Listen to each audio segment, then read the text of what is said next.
Paralives is just around the corner, and baby, these are my prediction of what order they're going to do in early access. Let's get into it. If you're new here, hello, welcome. What up, though? I'm Onyx Citrine, and I am your chronically ill baddie gamer, okay? Gaming doesn't have to be all hoity-toity, shoot 'em up, bang 'em up. You can enjoy gaming and be chill with it all at the same time. So I'm here because I love life simulation games, something cozy, something that is nice.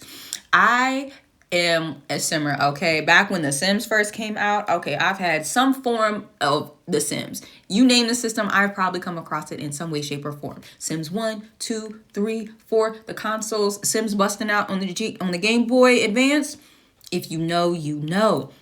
So I have always had a love for the life simulation genre, just being able to play and do the stories with it, just be able to whoosh, let it go.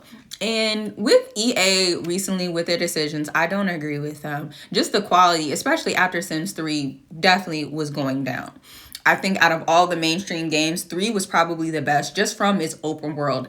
Was the graphics up to par? No. Was it open world and you do this stuff? Yes. And don't get me even started on Sims 4 and all the stuff you have to buy to try to get the full experience of the different things, the lack of the quality. It's always breaking them like, no.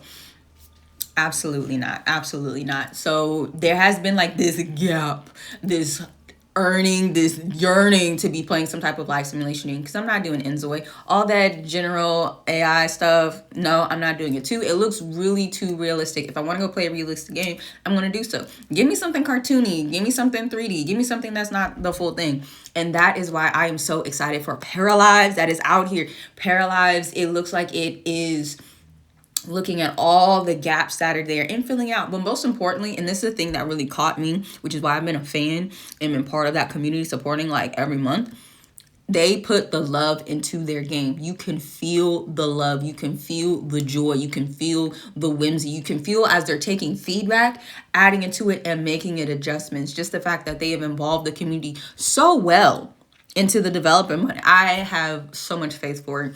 It is just going to be absolutely amazing. Absolutely amazing. And just to be clear, I'm not saying this is the Sims killer. No, I'm not saying that at all. We're not going to put that type of pressure on it. But what we are going to do is give it a fair chance and see how it is hitting. So that's a little bit of like my history, where I'm at, where I stand with all this.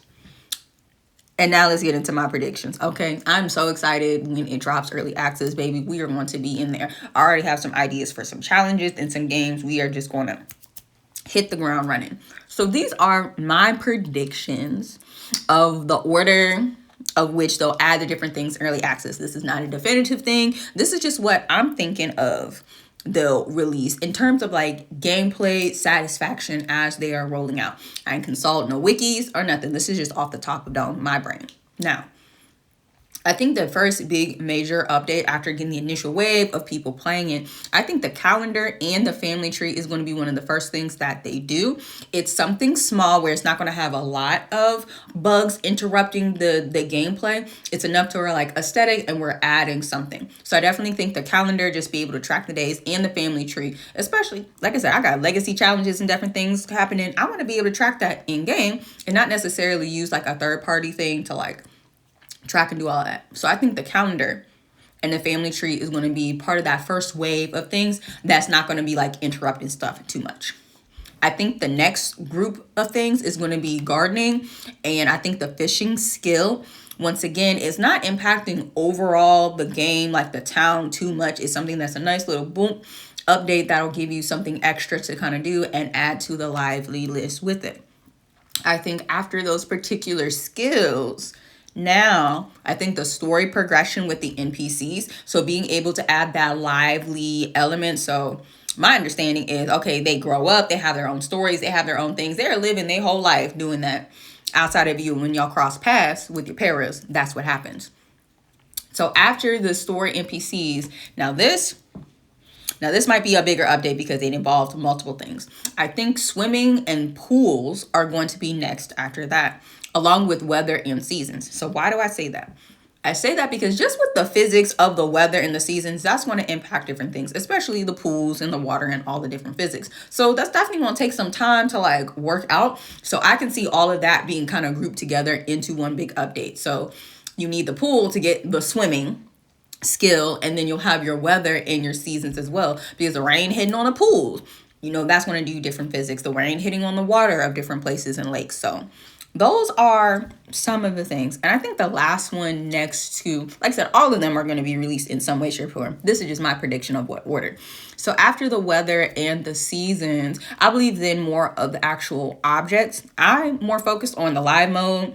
I want like a good build editor and different things like that, but I'm not like a builder. I'm not an architect. I'm not particularly playing this game to like build stuff. I'm glad it's there. I'm glad it's intuitive and like easy to use, but I'm not out here to be building my house. I'm here to play these games and do these stories.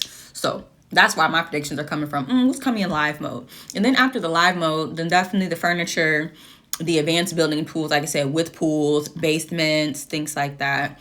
And then after a little bit of live, I think we'll come back and do the pets. The pets, the horses, and all the different animals that are in there. Because once again, I'm like, okay, how's this going to impact? What type of bugs? How much testing they need to do? And also, how critically is that particular motion or person or idea or like gameplay, like how important is that to the overall thing? Like if you don't have it now, how is it going to impact? It's like, you know what?